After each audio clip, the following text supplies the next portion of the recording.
El domingo último se realizó la Marcha por la Vida y la Familia, congregando a miles de guatemaltecos. ¿Qué efecto tendrá esta convocatoria en las iniciativas de ley en el Congreso de la República y en el marco electoral de 2019? De eso hablaremos esta noche con la etiqueta SF Marcha por la Vida. Pero antes, los dejo con la nota del día.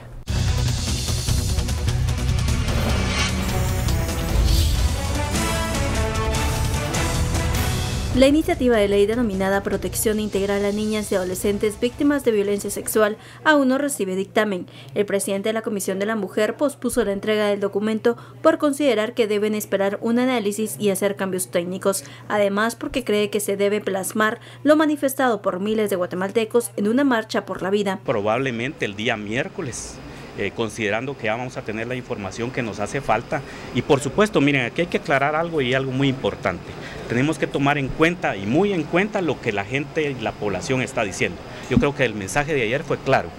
Ahí ese mensaje tenemos que tomarlo en cuenta. Es la gran mayoría de la población de la que está hablando y nosotros por supuesto los vamos a oír. ¿Podría ser un dictamen desfavorable entonces? Mire, yo soy uno de los 10 miembros de la comisión. Más sin embargo, ustedes conocen mi postura.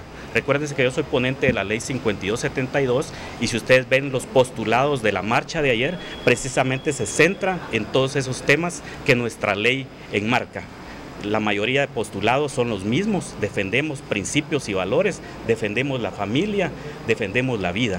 La iniciativa generó polémica por el artículo 7, el cual permitiría que niñas menores de 14 años puedan interrumpir el embarazo si este fue producto de una violación. Organizaciones que promovieron la ley aseguraron que están de acuerdo con que se elimine el artículo, pero que se apruebe el resto del contenido que promueve la protección a las niñas y adolescentes víctimas de trata de personas y violencia sexual.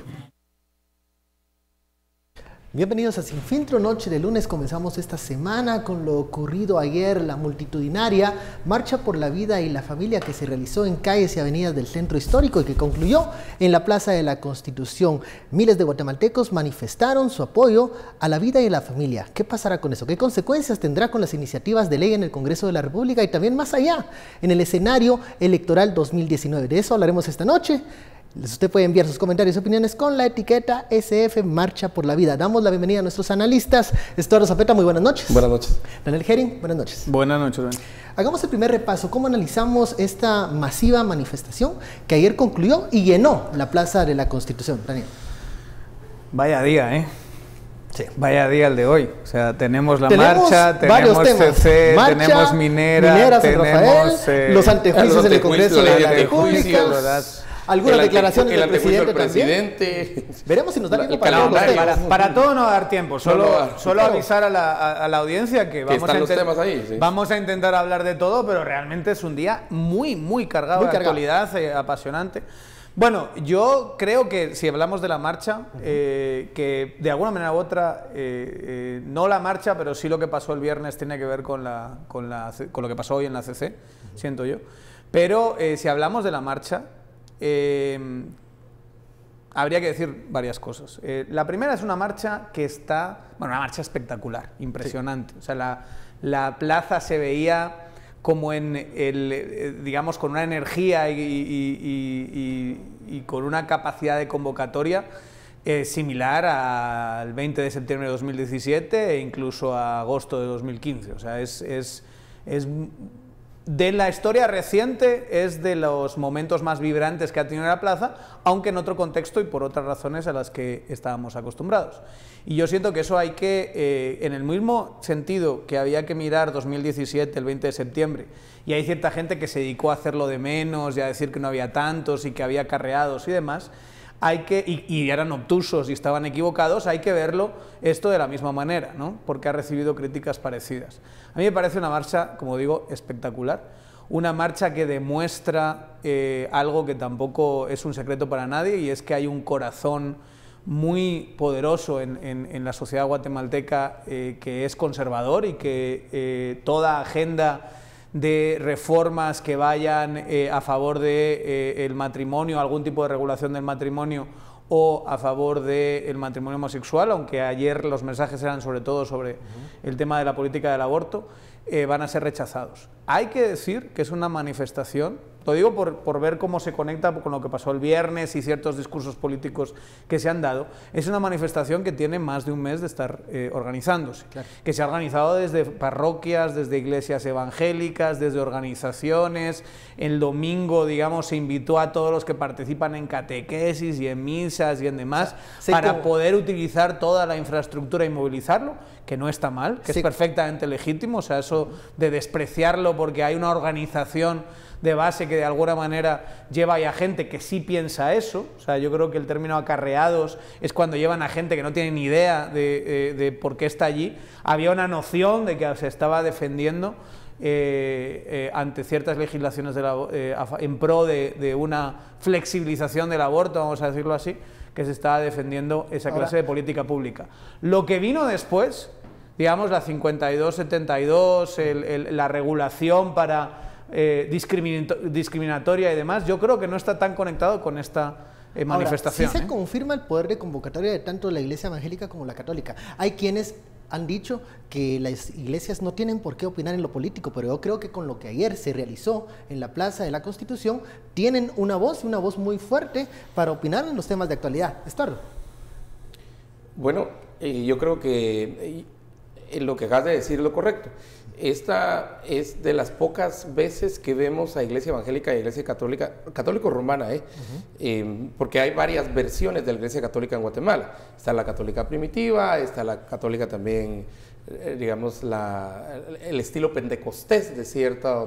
La reformada, Obispo Aguirre. Sí, hay varias, ¿verdad? Pero, digamos, la Iglesia Católica Romana, que es la que lleva el liderazgo del catolicismo en general, tuvo un poder de convocatoria increíble. Y la Iglesia Evangélica no se quedó atrás. La Iglesia Evangélica tuvieron una unión que creo que le pegó muchísimo a las iglesias históricas. Las iglesias evangélicas en Guatemala están divididas, digamos, solo por el devenir histórico rápidamente. Las pentecostales. Digamos, hay... En la historia de Guatemala, igual que en 1500, el país fue dividido por, cuando vino la Iglesia Católica aquí, digamos, los nazarenos se fueron a un lado, los cuáqueros a otro, los centroamericanos a otro, los bautistas a otro, los presbiterianos fueron a un lugar, y así se dividió el país. Esas son las históricas. Luego vino una usurpación, si puedo decir eso, de todo el neopentecostalismo con Otoniel Ríos Paredes y el IM, que él primero estaba en Nazaret, luego se fue al IM a formar el IM, de 1950 por ahí, y nace todo el neopentecostalismo.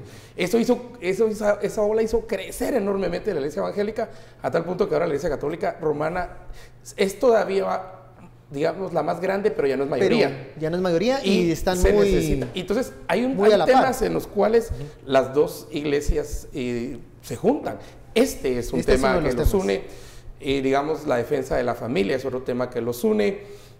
Hay varios temas que, si bien alguien diría no son políticos, sí tienen repercusiones políticas porque entran al Congreso de la República, son sujetos de legislación y entonces tienen que, digamos, los grupos tienen que decir algo, así como las ONGs, si viene el tema de minería, ¿verdad? Si viene el tema también de ecología, de todo esto. Digamos, tienen una voz. Hay una voz, y esta es la voz clásica, digamos, de las iglesias que están defendiendo la vida. Creo que fue un éxito en la unión de ambas iglesias, que ojo, que este grupo que participó ayer, que tiene una fuerza de convocatoria enorme, y creo que es más grande la fuerza de convocatoria todavía que tiene, ayer solo vimos una parte, es muy diferente del grupo ecuménico.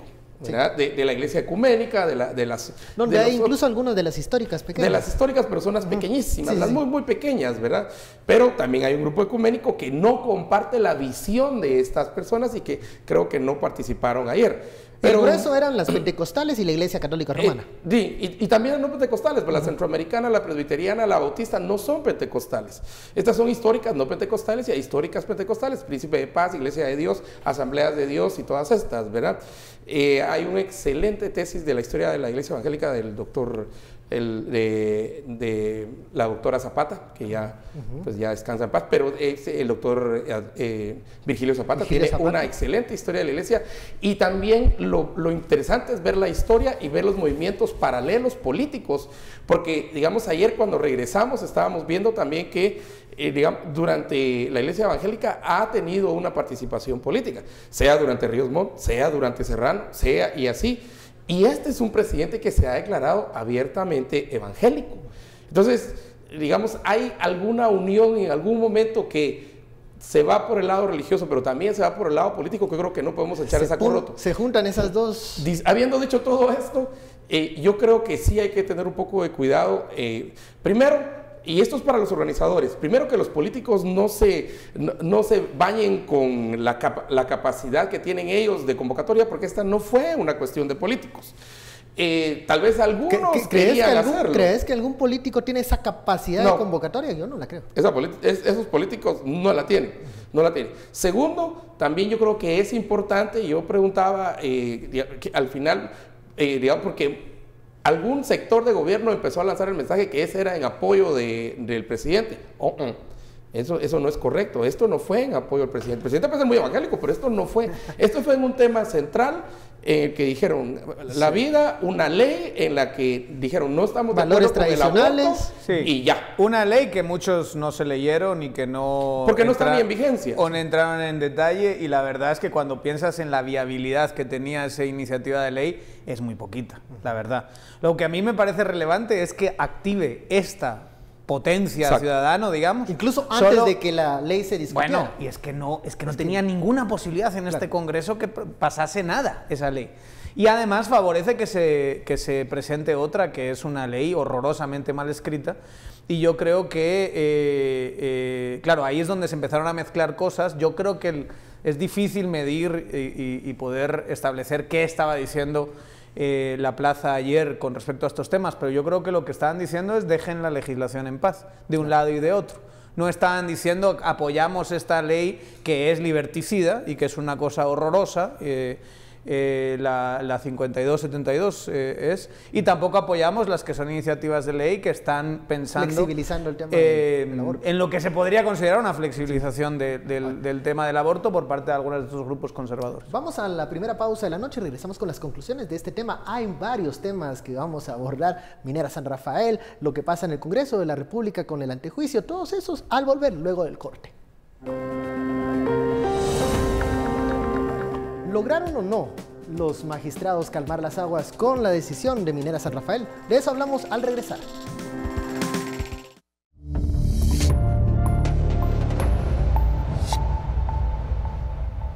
Regresamos a Sin Filtro. Seguimos con este primer tema, analizando la masiva concentración de la Marcha por la Vida y la Familia. Existía un temor de que esta manifestación se politizara. ¿Lograron los políticos aprovechar el rédito de esta masiva participación o no? Yo creo que no pudieron. Daniel. No, era insostenible además, obedecía a cuestiones muy coyunturales. Las voces de estos políticos que intentaron aprovecharlo y que incluso asistieron a la manifestación no son...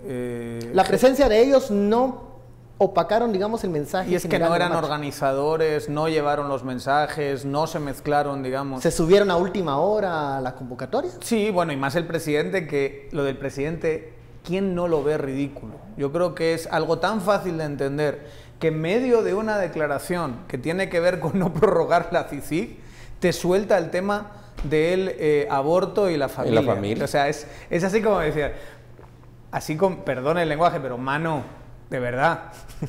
O sea, ¿te crees que somos tontos o qué? ¿No? Y la gente no es tonto, para nada.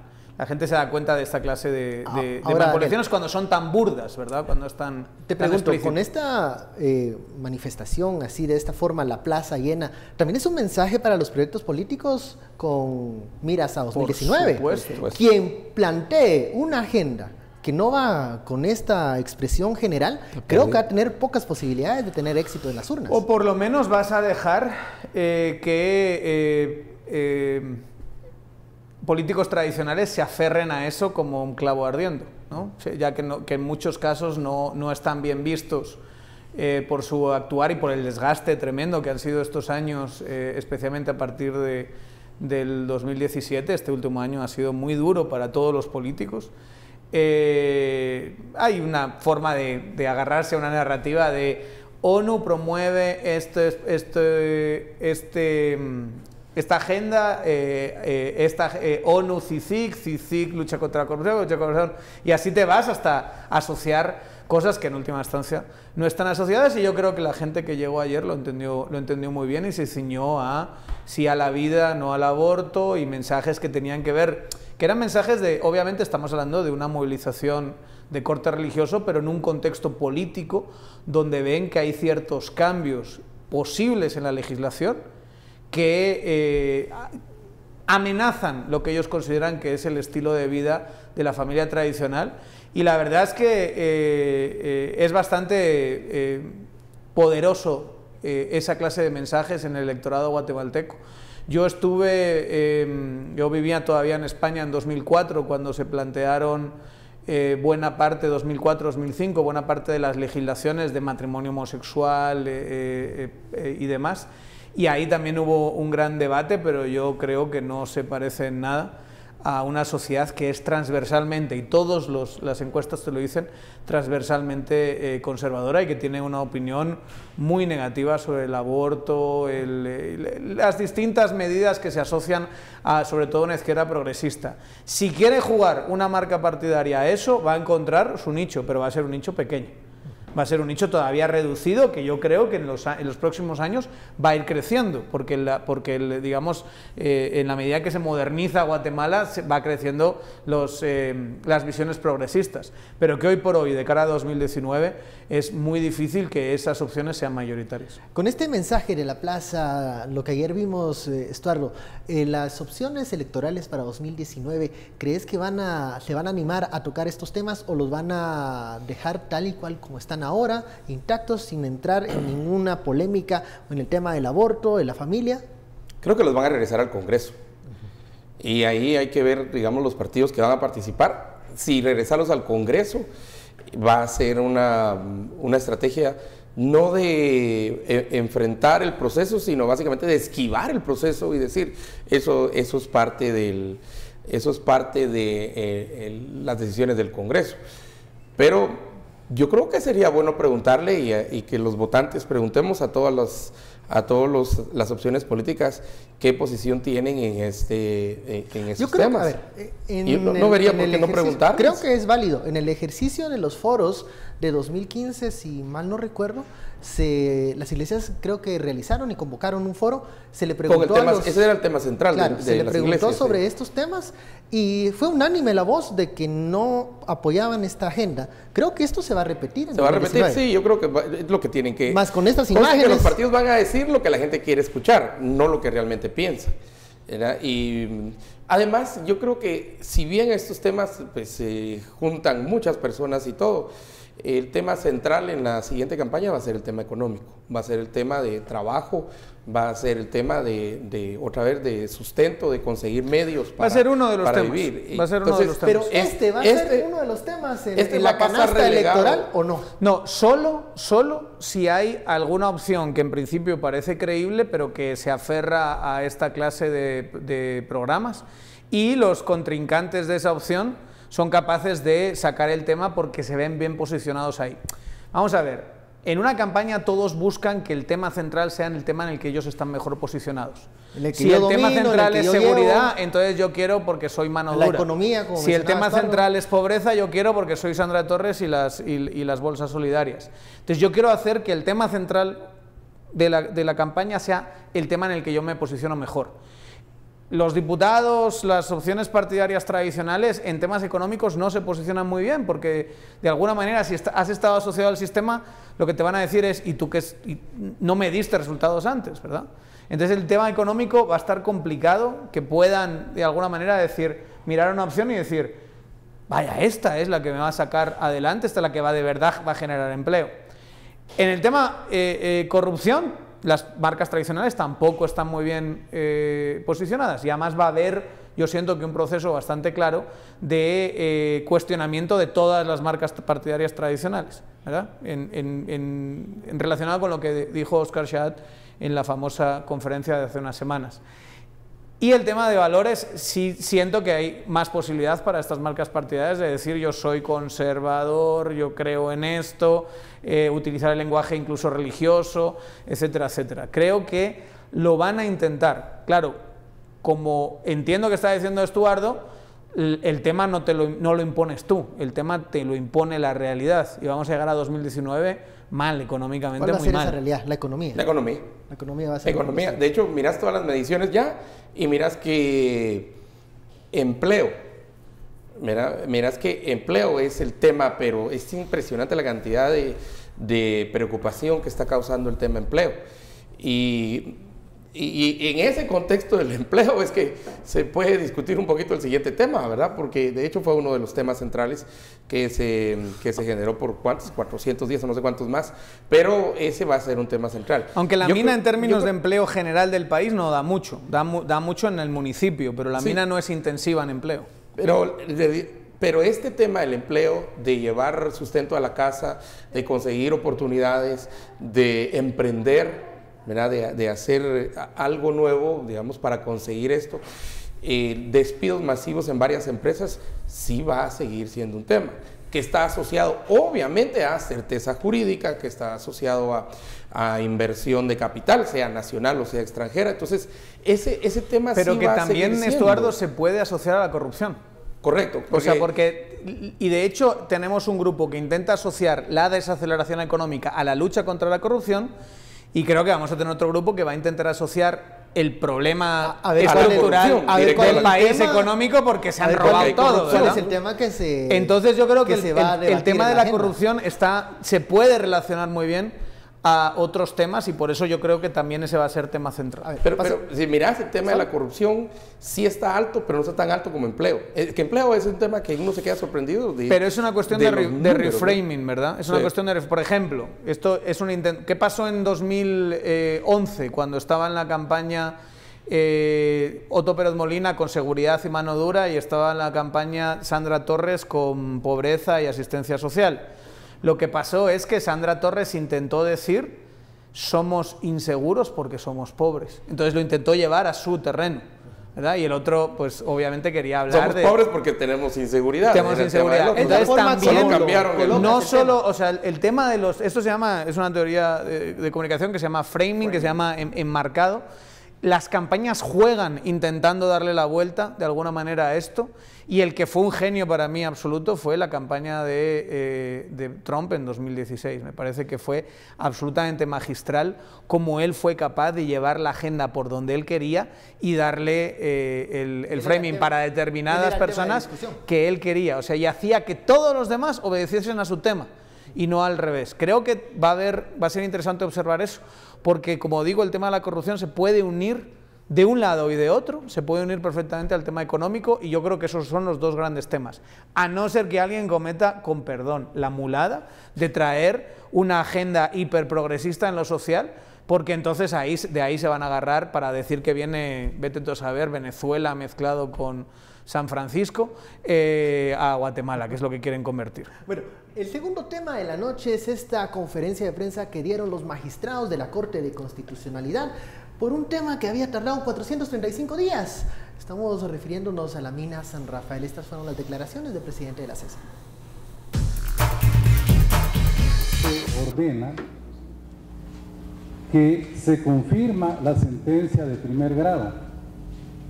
La Honorable Corte Suprema de Justicia en su oportunidad suspendió la licencia, y en el caso del Tribunal Constitucional confirma aquella suspensión, pero subrayamos, se ordena que inmediatamente el Estado, a través del Ministerio de Energía y Minas, proceda a efectuar la consulta, y una vez efectuada la consulta, que el proyecto minero continúe su funcionamiento.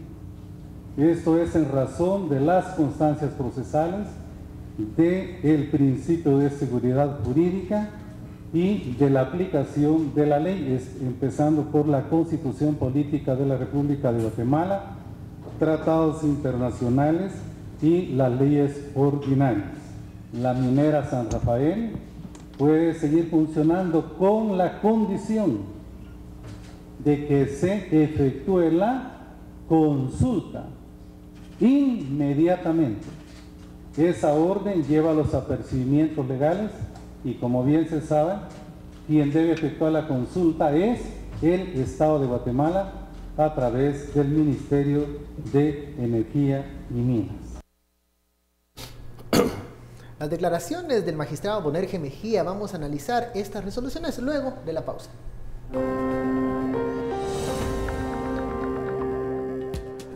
Bueno, ¿y qué repercusiones tendrán las palabras de los magistrados de la CC?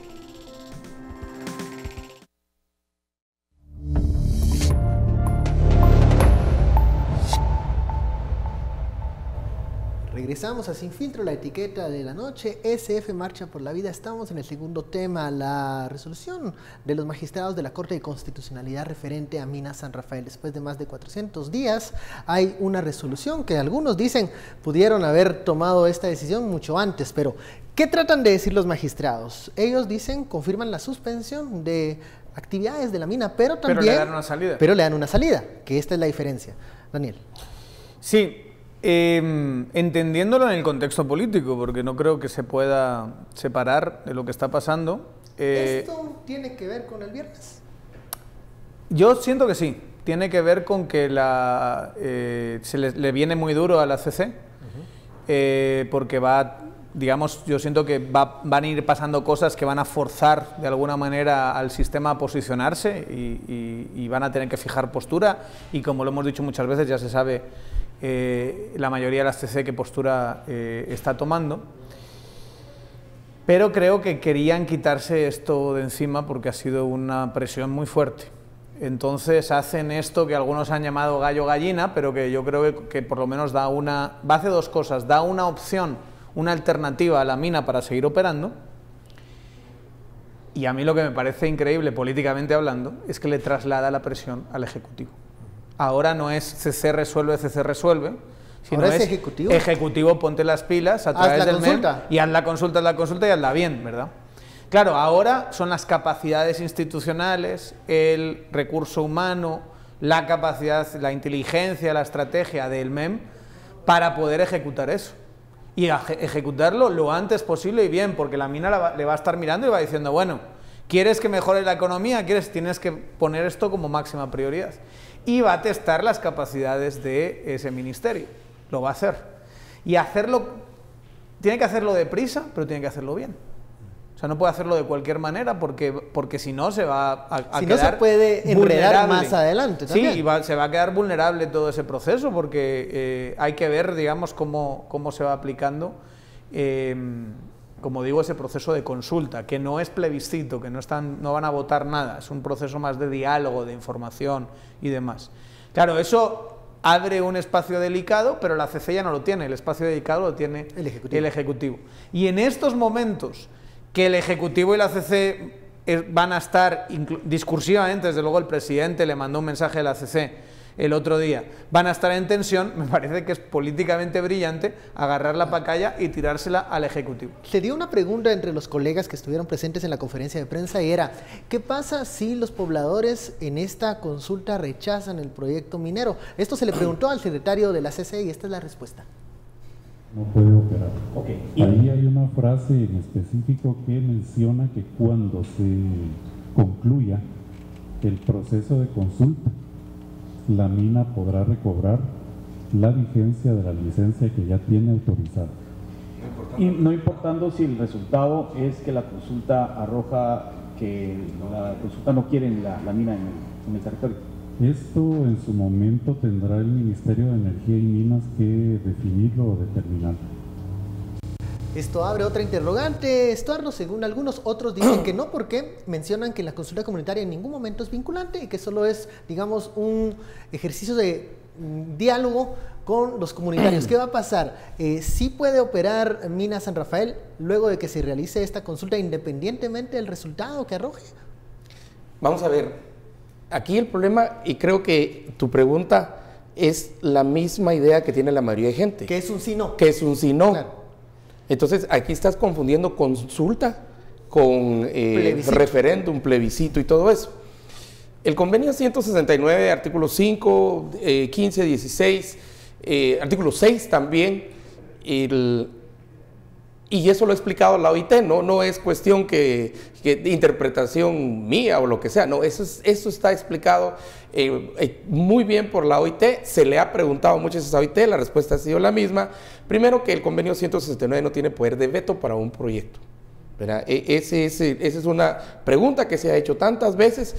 Y voy a explicar por qué estoy diciendo esto. Segundo, la consulta de buena fe es un proceso informativo, como ya estaba diciendo Daniel. No es un proceso de sí o no, de plebiscito. La pregunta de, y si no quieren o si quieren, está mal planteada, porque ese no es el concepto de consulta de buena fe. Entonces, vámonos por la ley, ¿cómo se llama? La ley de alcaldes, la ley municipal, vámonos por otro medio. ¿Hay necesidad de reglamentar esto? Eso sí, que a veces se el ve al problema Congreso que de la hemos República tenido precisamente con consultas de buena fe es que no está reglamentado. Y entonces esa incertidumbre de no reglamentación cae dentro de incertidumbre jurídica. Y lo primero que se hace es que todo el convenio 169 en realidad no está reglamentado en Guatemala. Y aquí es donde a mí me nace, en tercer punto, un problema con la CC. Que el problema con la CC es que para OSHEC 1 y OSHEC 2 dictaminó, hagan la consulta y mientras hacen la consulta sigan trabajando. Como que si el convenio 169, hay un convenio 169 para hidroeléctricas, y a esto les dice, a minería les dice, y esto, minería no solo tiene que ser oro plata, minería puede ser arena, puede ser piedrín, materiales de construcción. No, les dijo, ustedes van a trabajar, pero hagan la consulta antes. Entonces, es otro convenio 169, y convenio 169 solo hay uno. No son dos, no es uno para hidroeléctricas y otro para mineras, es uno. Y ese uno tendría que aplicarse de la misma manera en todos los casos. Esa reglamentación hace falta. De hecho, la última vez que yo vi una propuesta de reglamentación, por ejemplo, de consultas y todo esto, fue precisamente en el gobierno de la UNE. Ahí fue, después ya no vi mayor cosa de reglamentación. ¿Cómo va a sortear esta brasa caliente el Ejecutivo en este momento? Mira, la orden del Ejecutivo con apercibimiento, como dice él, o sea, si no la hacen se van presos, claro, es que tienen que hacer la consulta. De inmediato. Entonces, aquí el Ejecutivo tiene que desarrollar, yo creo que ya lo tiene desarrollado, un modelo de reglamento para el desarrollo de estas consultas. Porque, digamos, ojo que este no es el único caso que estamos nosotros aquí. Acuérdate que en el caso de OSHEC se aplicó aquella cosa curiosa de... Lo que dice Philip. Sí, la nomogénesis monotemática de aplicación pretoriana. Y esto se basa en una teoría de derecho de jurisconstitucionalismo de un académico de América del Sur, ¿verdad? Entonces, ellos aplicaron eso y dijeron, OSHEC 1, OSHEC 2, hidroeléctricas, ustedes pueden seguir trabajando y al mismo tiempo, en paralelo, hagan las consultas. La lógica era, eso mismo lo van a aplicar aquí, lo van a aplicar aquí, lo van a aplicar aquí, para cualquier tema que venga, porque el tema es el mismo, es consultas de buena fe que ordena el 169. Ese es el tema central. Pero salieron con otra resolución ahora, dice, ahora no es trabajen en paralelo y se hace la consulta, ahora es hagan la consulta y después de la consulta el ministerio aquí es porque eso lo dice el convenio 169, la consulta no la puede realizar la MUNI o la empresa, no, eso lo tiene que hacer el Estado, tiene que ser el gobierno de Guatemala, y el ente representante del gobierno de Guatemala es el Ministerio de Energía y Minas. Pero a mí lo que me sorprende es que una resolución de un lado y una forma de otro lado, siendo el mismo tema, bajo el mismo instrumento, siendo el mismo tema, consultas de buena fe, bajo el mismo instrumento que es convenio 169. Ahora, junto a este tema de Minas San Rafael, también se dio a conocer la suerte de 3 amparos presentados en contra del presidente Jim Morales, estos denegados. La CC, ¿qué nos trató de decir con esta información? Pues que yo no creo que signifique gran cosa, solo que estaban mal planteados. Hay que decir, hay uno que se niega del todo, que es el tema de la visa de Iván Velázquez, que yo creo que tiene sentido porque no tiene materia todavía, o sea, no se ha incurrido en nada, no se ha vencido, y habría que ver qué va a pasar. Además, yo creo que la salida ahí va a ser ejecutar la sentencia del non grato, que contempla eso, siento yo, perfectamente. Ahí, a ver qué nos digan los colegas abogados, cuál sería la vía si alguien quiere que eso se proteja. Y hay uno que se niega el amparo provisional, pero sigue el proceso. O sea, eventualmente lo van a poder retomar, aunque uno adivina que como se niega el amparo provisional, entonces no creo que sentencien en esa misma dirección. Ese tiene que ver con la decisión en sí misma del presidente. Y la verdad es que el presidente tiene todos podemos cuestionar por qué lo hizo. Y yo creo que está bastante claro que lo hizo por unas razones personales. Pero es muy difícil probar eso, digamos. Y en última instancia estaba en su capacidad. Y el tema es que se adelantó mucho tiempo y creo que eso le va a perjudicar estratégicamente. Pero ahí lo que está diciendo la CC, y lo dice unánimemente, o sea, no puedes decir, mira, es que este magistrado le dio la vuelta y demás. O sea, los que han votado consistentemente siempre en una dirección, en este caso, también negaron los amparos. Entonces yo creo que el pulso CC ejecutivo se va a seguir dando y que nadie se ilusione de que la CC por esto vaya a cambiar. Lo que sí tiene la CC es un peso bastante grande, menos encima. Un peso que ahora está en el Ejecutivo. ¿Sirve esto como válvula de escape? Pues sirve esto para no tener la presión que ha tenido por este tema en concreto. ¿Qué cosas se van a discutir más adelante en la CC? Porque algunos dicen que la presión va a regresar en 1 o 2 semanas. La visa. Ahí ya con materia, tal vez. ¿Verdad? ¿Se podrá conocer? No sé, o sea, y la visa yo creo que está bastante claro. Se ejecutó la sentencia del non grato de la CC cuando una viceministra le mandó una carta recriminándole que no se metan asuntos internos. No sé si se acuerdan. Y ahí la CC se pidió una ejecutoria y la CC dijo, señora, retráctese.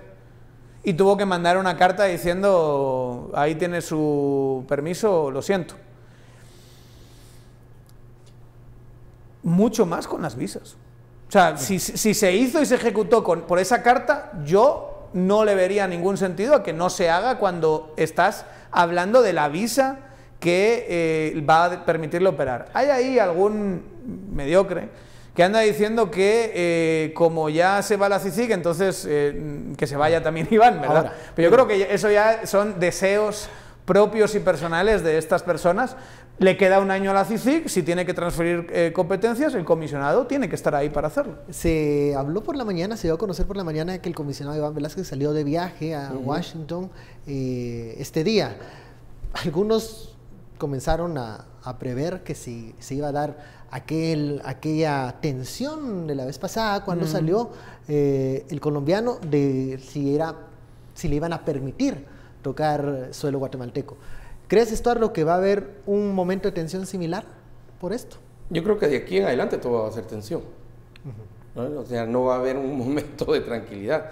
Y eso va a ir subiendo en relación al posicionamiento que se va a tomar conforme vamos llegando a las elecciones de enero, a la campaña que empieza en teoría en enero ya en unos meses, ¿verdad?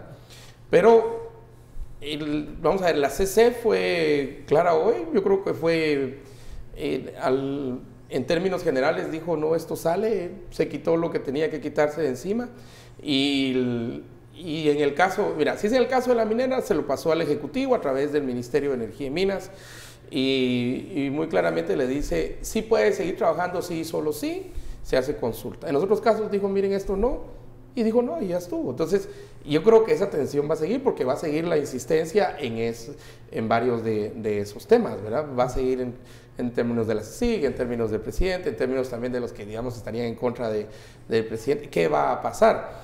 Y aquí es donde el otro tema empieza a ser de una relevancia importantísima. Los cambios a la ley de antejuicio.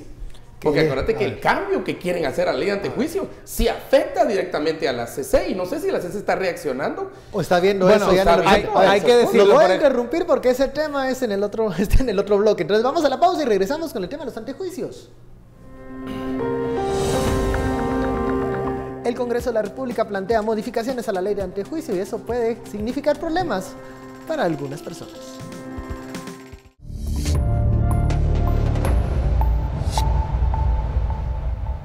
Regresamos a Sin Filtro y es momento de abordar el tercer tema de la noche. La etiqueta SF Marcha por la Vida, pero el tercer tema tiene que ver Con el Congreso de la República hay una iniciativa que plantea modificaciones a la ley de antejuicios. Algunos mencionan que esto puede modificar el balance de fuerzas entre los diferentes organismos. ¿Qué va a pasar? ¿Qué sucede? ¿Y qué hay detrás de la modificación a la ley de antejuicios? ¿Mejora o complica más el panorama? Estuardo. Creo que lo complica. Creo que lo complica porque la lógica es... Los magistrados van, digamos, para ponerlo más sencillo, esto entra a través, digamos, de magistrados y luego pasa al Congreso, ¿verdad? Y en el caso del Congreso, entonces hay que elegir la pesquisidora, que son los 5, la tómbola, y así como, digamos, poner el ejemplo de Blanca Stalin, por ejemplo, o el ejemplo del presidente, ¿verdad? Al Congreso llegan el Ejecutivo, correcto, los ministros, cuando hay un proceso de antejuicio, ahí se hace la tómbola. Pero también llegan los magistrados. También. Por eso es que Blanca Stalin, siendo magistrada, por eso llegó y le hicieron una... Cuando es un diputado... Sí. Cuando es un diputado, el diputado va a la Suprema, ahí es un juez pesquisidor. Ok, lo que están proponiendo es que ya no pase ese proceso, sino que automáticamente cualquier petición de antejuicio contra un magistrado, digamos de la CC, que es el caso que más está ahí, vaya directamente al Congreso. Y que luego el Congreso vote y 105 votos lo quiten o lo cambien. Ahí es donde se empieza. Ahí es como depende el Congreso, cómo vaya a votar. Depende de qué Congreso esté y si el magistrado es grato o no grato al Congreso. Siendo un grato, ahí se lo baja, pues. Entonces, la cantidad de recambio que podría haber en este proceso, lo que quieren hacer, la explicación es que quieren simplificar el proceso. Pero tenemos un proceso que magistrados van precisamente al Congreso y diputados van, digamos, a la Suprema, porque tenemos un sistema cruzado. Aquí se quieren brincar parte de ese sistema cruzado. Hay que decirlo, hoy la Corte Suprema de Justicia rechazó un antejuicio in limine puesto por este simpático abogado que se chocó con personal de CICIG el otro día y que es, digamos, una pieza de esas que adornan el sistema de justicia guatemalteco. Eso lo que quieren hacer los diputados es cambiarlo y ver esa clase de antejuicios que la Corte Suprema está considerando que son espurios y los rechaza in limine, los quieren ver y obviamente ahí sí, ahí no van a ser in limine.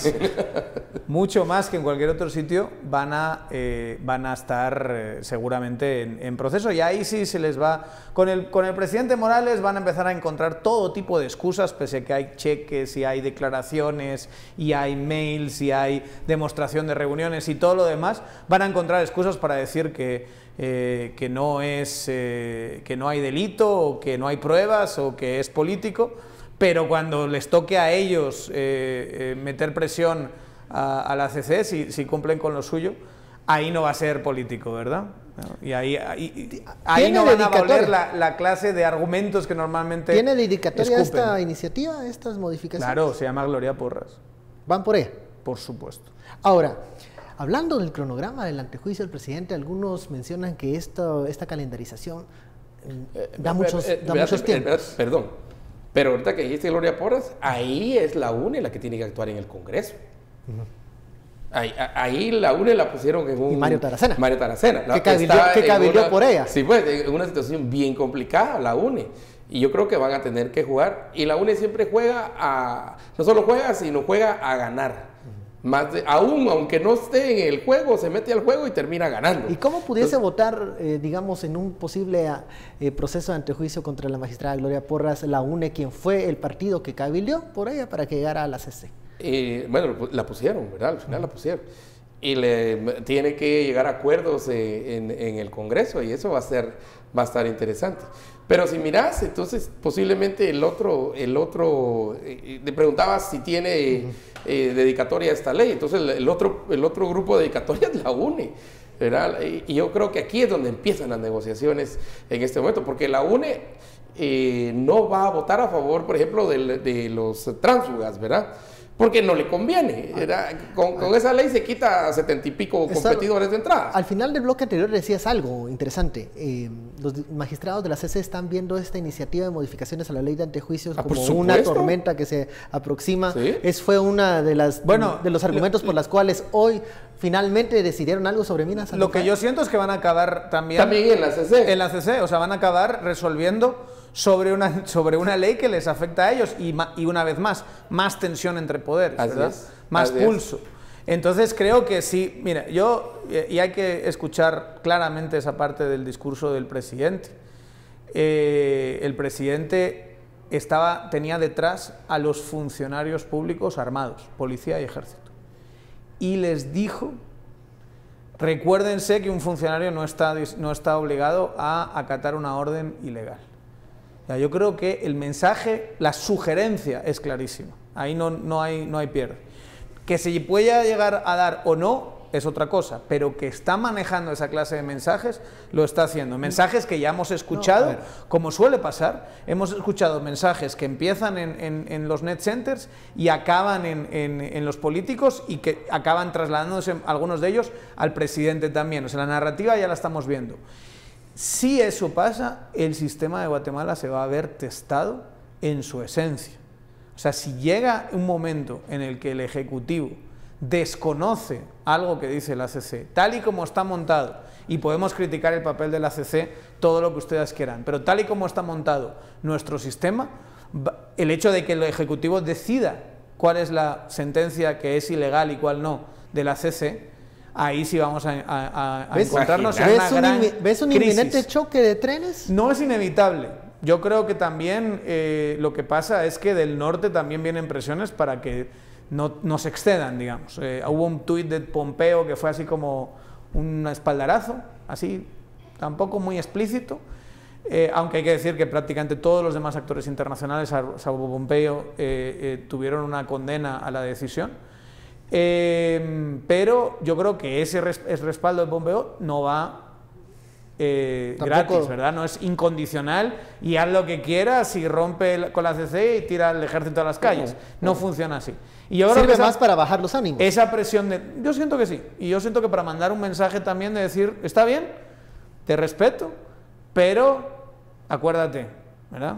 Aquí me apoyas con tema narco y pórtate bien. O sea, yo creo que va un poquito así. Teniendo en cuenta que sí ha habido bastantes mensajes de embajada de estamos vigilantes con el tema de los jeeps y ese tipo de cosas. Creo que sí estamos, o sea, sí va a haber, creo yo, un veto, vamos a decirlo así, de algo así, de parte del norte. Si no lo hay, o fuerza en la máquina institucional, ahí lo que va a ser clave es la ciudadanía. Regreso a la pregunta del proceso de antejuicio contra el presidente. Pareciera que bajó la velocidad del proceso. Estamos hablando del 14 de septiembre, 20 y tantos para el informe circunstancial. Les va a dar mucho tiempo para, como decía Estuardo, para negociar muchas cosas. Hay que empezar a negociar presupuesto. Para algunos, el último presupuesto del que van a poder... Listado geográfico de obras, que ese es el más pero sobre todo con la lógica de que puede pasar que haya el tema de transfugismo o que algunos de ellos no se presenten, no se reelijan, algunos diputados están esperando ese presupuesto como es el último, ¿verdad? Tienen que negociar el tema del antejuicio, o sea, perdón, del antejuicio y, más importante, el tema del transfugismo. Y de ahí una serie de leyes que pueden afectar a otras partes del sistema, ahora que algunos están medio encendidos porque por fin, según ellos, el presidente se puso los pantalones. Aunque al final, para la expectativa que tenían, al final fue algo bastante gallo-gallina lo del presidente, porque simplemente anunció, por mucha arma que tuviese detrás, anunció una decisión que igual tenía derecho a tomar, aunque hubiese sido más lógico tomarla más adelante para poder negociar más cosas. Quemó este cartucho ahora y ahora se va a ver en debilidad política frente a los demás actores. Ahora, y por mucho tiempo. Y por demasiado tiempo. Que en política eso es una eternidad. Mira, con 19 puntos de aprobación, esta decisión era para abril. ¿Dónde viste los 19 puntos de aprobación? Acerca del trabajo del presidente, ¿verdad? Como un 20% de... Fíjate que no. Yo vi una de 26 hace unos meses. Y necesitas 25 para gobernar. 25 es como tu tope, es el que se ha medido siempre como... Estás en un punto bien complicado, los 25 para abajo. Y yo creo que lo que tenía que hacer era subir. Y esta decisión, yo hace tiempo dije aquí que precisamente esa era la gran opción del presidente era no renovar. Pero la sacó rapidísimo. ¿Qué piensas de la temporalidad? Pero lo dije antes de las elecciones de mayo del próximo año. Es que si tú tienes tú tienes algo como eso, te lo guardas. Y te lo guardas para poder ir negociando porque lo tenés en el futuro. Porque es tu gran carta, digo yo. Y luego, ¿pero qué pasó? Tiró la carta y ahora se va a enfrentar. ¿Qué va a valer políticamente hablando Jimmy Morales en febrero del año que viene, por ejemplo? ¿Qué va a valer en marzo? En mayo. ¿Qué va a valer en junio? Cuando ya haya junio, julio, cuando ya tengamos su primera vuelta. ¿En transición? O sea, ya te gastaste el cartucho y encima, como estás en proceso electoral y ya hay encuestas y ya se habla de quién va primero, quién va segundo, tú ya políticamente... Esto le pasa a todos los presidentes, ya no eres nadie. Si encima quemaste el cartucho que tenías... ¿Cómo mantienen las alianzas? Yo siento que fue una medida... a los aliados contentos? Fue una medida muy desesperada y eso le va a dejar, incluso entre los diputados que le han defendido, le va a dejar en debilidad, porque ya es una figura política que ya cumplió el objetivo que ellos querían. Que el proceso de antejuicio lleve este tiempo más lento, este ritmo más lento, ¿puede perjudicar al presidente en algún momento? Mira, yo creo que el presidente... El presidente también hay que tomar en cuenta que el presidente llega a mayo del próximo año. De ahí en adelante vamos a tener presidentes paralelos. Pero sí afecta, ¿por qué? Porque en medio del proceso pasa algo que afecta mucho la imagen al presidente, puede ser una crisis de gestión, como las que ha tenido ya estilo Volcán, estilo las 41 niñas, puede ser un problema de que sale algún tipo de caso de corrupción, puede ser que haya casos o alguna filtración, digamos, de audios o fotografías que le pueden perjudicar, algunas notas periodísticas como el tema de los gastos que le ha hecho mucho daño, y toda esa presión en medio del proceso hace que muchos diputados puedan en un momento dado pensar, mira, y merecerá la pena de cara a las elecciones que están cerquísima, quemarme yo por este chato. Igual ya dijo que no iba a robar el Igual ya dijo, bueno, porque acuérdate que todo el resto está buscando reelección. Bueno, él no. Hemos llegado al final de esta hora de análisis. Muchísimas gracias, Estuardo. Daniel, a usted muchas gracias por su sintonía. Terminó rápido, muchos temas hoy. Nos vemos mañana.